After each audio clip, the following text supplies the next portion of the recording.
Hello बच्चों, I am doctor Atula from doctor Atula's house of biology. आज हम टेकअप कर रहे हैं क्लास 11 का रेस्पिरेशन इन प्लांट्स।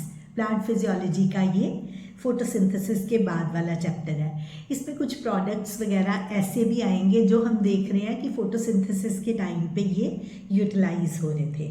हमने पढ़ा हुआ है मेटाबॉलिज्म के बारे में। तो metabolism is of two types, anabolism and catabolism. Metabolism का मतलब क्या है कि कितना केमिकल रिएक्शंस कौन कौन से ऑर्गेनिज्म के अंदर हो रहे हैं। उसमें से एनाबॉलिज्म में हमने पढ़ा था फोटोसिंथेसिस कि उसमें फूड मैन्युफैक्चर हो रही थी। अब रेस्पिरेशन के अंदर वो मैन्युफैक्चर्ड फूड का ब्रेक डाउन इस तरीके से किया जाता है so that ATP is formed. तो उस एटीपी को सेल अपनी अलग अलग एक्टिविटीज़ के लिए यूटिलाइज करता है। तो इसी के बारे में हम डिटेल्स जो है इस चैप्टर के अंदर करेंगे। तो सबसे पहले हम बात करते हैं रेस्पिरेशन में। ये जो चैप्टर है ना, एक्चुअली ये सेलुलर रेस्पिरेशन से रिलेटेड है ज़्यादा प्लांट्स के अंदर, क्योंकि अलग तरह के कोई ऑर्गन्स या पूरा रेस्पिरेटरी सिस्टम ऐसे तो प्रेजेंट होता नहीं है, तो हम उसी पे ज़्यादा फोकस करेंगे। सबसे पहले बात करते हैं रेस्पिरेशन में ऑन द बेसिस ऑफ कि किस तरह के रेस्पिरेटरी सबस्ट्रेट्स हैं। Respiration is of two types. First है प्रोटोप्लाज्मिक रेस्पिरेशन। अगर रेस्पिरेटरी सबस्ट्रेट प्रोटीन्स यूज़ कर रहे हैं तो हम उस टाइप ऑफ रेस्पिरेशन को प्रोटोप्लाज्मिक रेस्पिरेशन कहते हैं। वेयर एज यूजुअली हम देखते हैं कि कार्बोहाइड्रेट्स एंड फैट्स का यूटिलाइजेशन होता है एज रेस्पिरेटरी सबस्ट्रेट। तो ऐसी रेस्पिरेशन को फ्लोटिंग रेस्पिरेशन बोला जाता है। तो सबसे पहले यही एक आपके पास टर्म आती है प्रोटोप्लाज्मिक, पी से प्रोटोप्लाज्मिक, पी से proteins as substrate, and floating में कार्बोहाइड्रेट्स एंड फैट्स की यूटिलाइजेशन होती है। तो एक रेलिवेंट क्वेश्चन यहाँ पे अराइज करता है कि do plants breathe? Yes, plants breathe करते हैं, लेकिन इनके पास जैसे एनिमल्स के अंदर एक इलेबोरेट सा रेस्पिरेटरी सिस्टम प्रेजेंट था, ऐसा कोई इलेबोरेट रेस्पिरेटरी सिस्टम नहीं प्रेजेंट होता।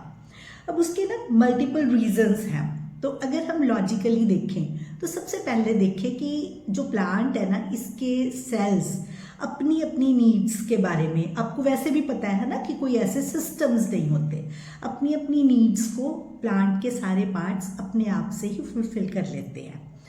कोई ऐसी बहुत ज़्यादा डिमांड्स नहीं है कि बहुत सारी उसको एक्सचेंज ऑफ गैसेस चाहिए हो, क्योंकि ज़्यादातर पार्ट्स जो हैं जैसे रूट, स्टेम, लीव्स, ये ना धीरे धीरे रेस्पायर करते हैं। रेस्पिरेटरी नीड्स इतनी ज़्यादा नहीं है। और जो पार्ट है फोटोसिंथेसिस करने वाला, वहाँ पर स्टोमेटा प्रेजेंट ही हैं, क्योंकि वहाँ पर असली में बहुत सारी कार्बन डाइऑक्साइड चाहिए होती है। तो उस जगह पर लीव्स के अंदर आपको पता है स्टोमेटा प्रेजेंट होते हैं और ढेर सारा सरफेस एरिया है। तो इसी वजह से स्टोमेटा के थ्रू गैसियस एक्सचेंज होता रहता है। और फोटोसिंथेसिस में उसने जो ऑक्सीजन रिलीज की, वही ऑक्सीजन सेल्स के पास अवेलेबल है, तो वो काफ़ी सारी उसमें से रेस्पिरेशन के टाइम पे इजीली यूटिलाइज भी कर सकती है।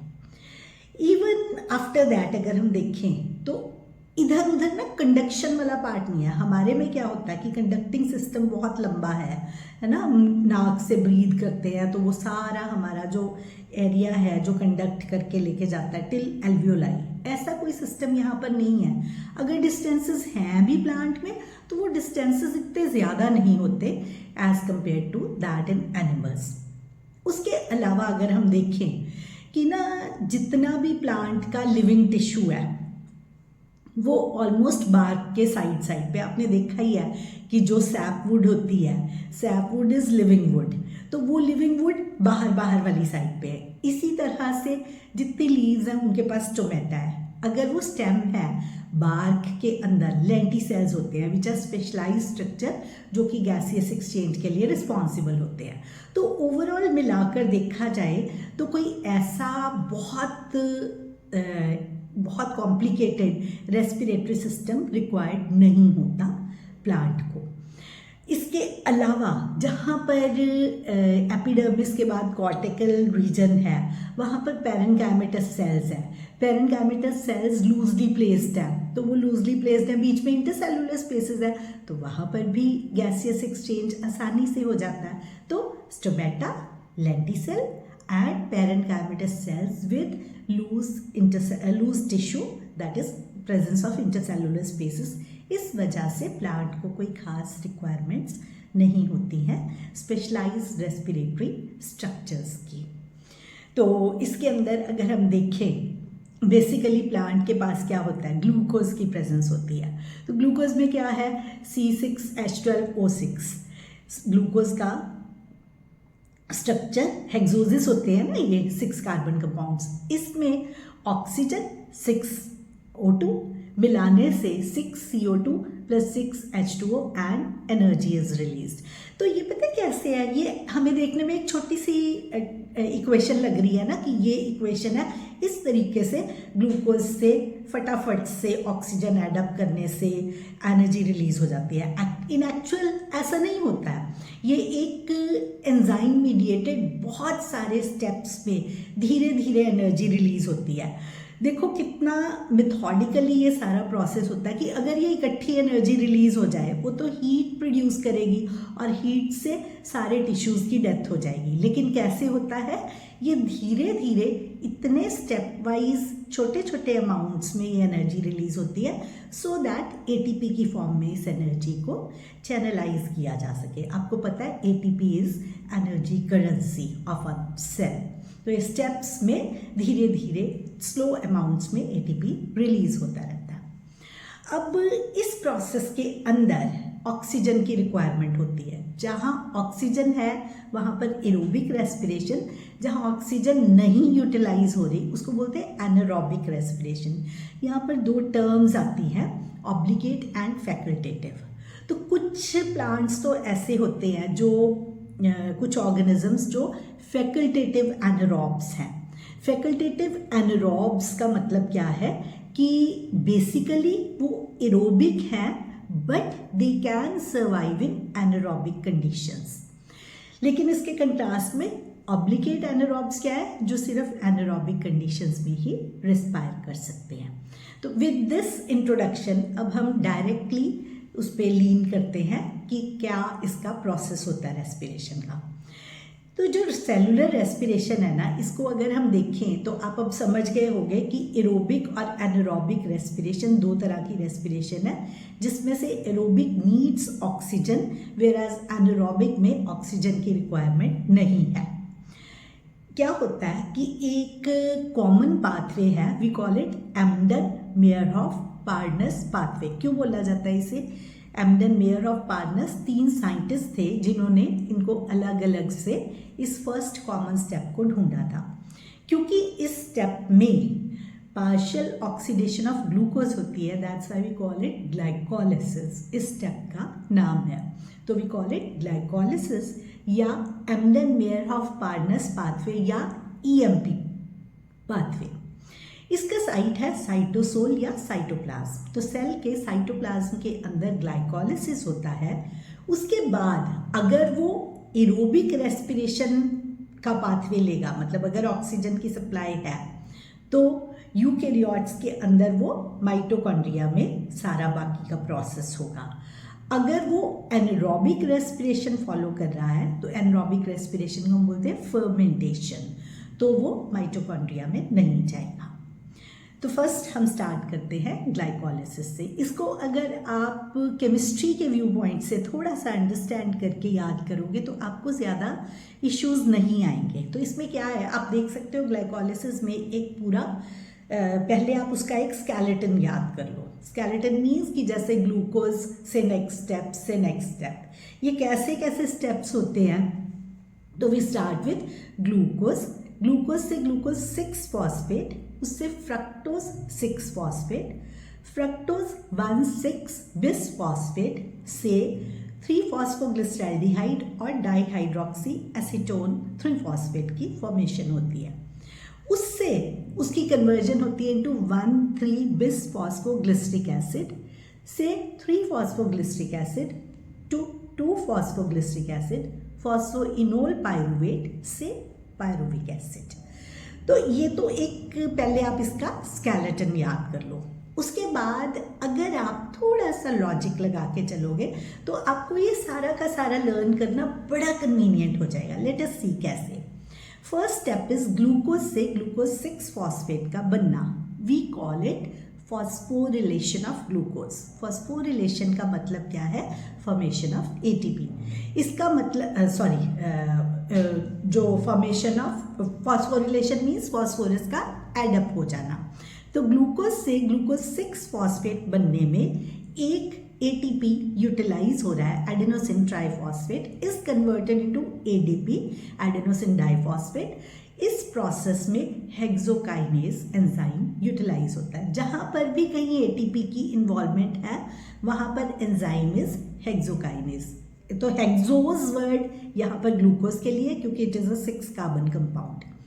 तो first step is phosphorylation of glucose. तो यहाँ पर ग्लूकोज में फॉस्फेट अटैच हो गया। उसके बाद नेक्स्ट स्टेप की अगर बात करें तो glucose 6 phosphate gets converted into fructose 6 phosphate.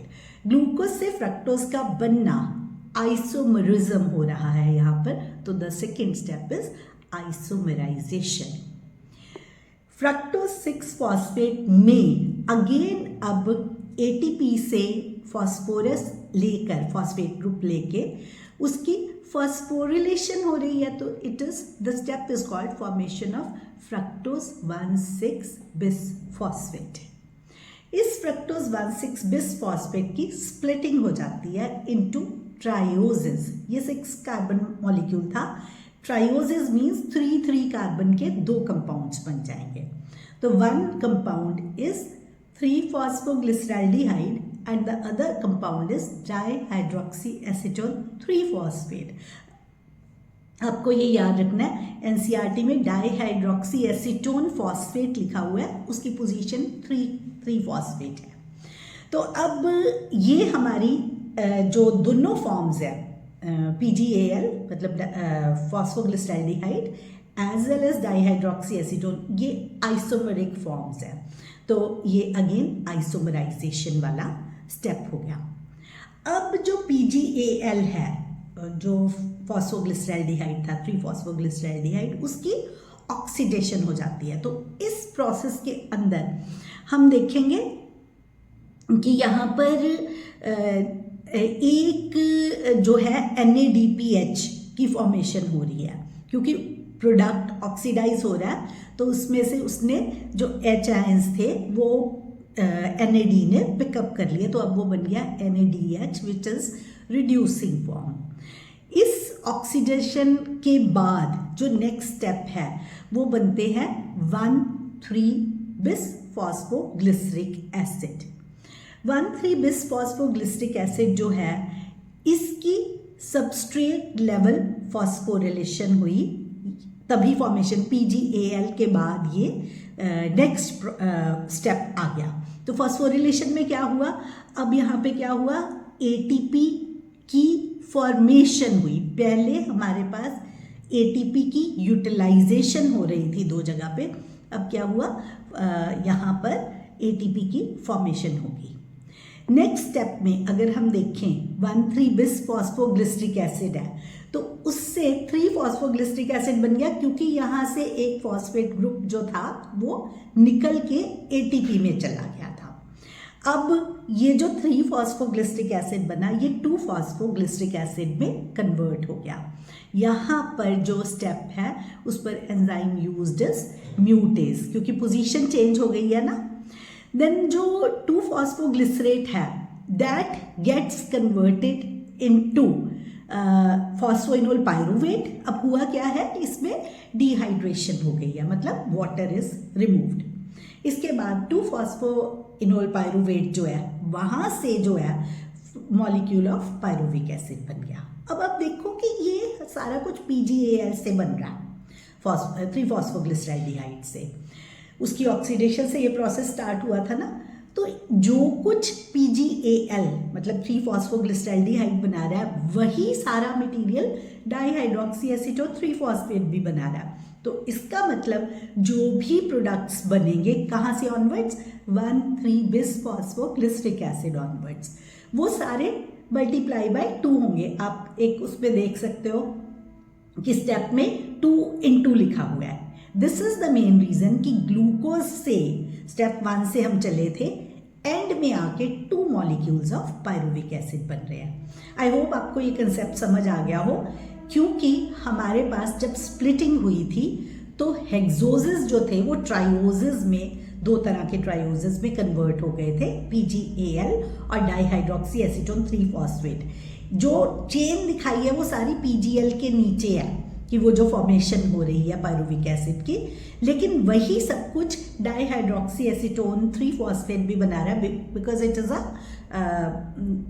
Isomeric form of PgAl only. तो इसीलिए 2 मॉलिक्यूल्स ऑफ पायरुविक एसिड।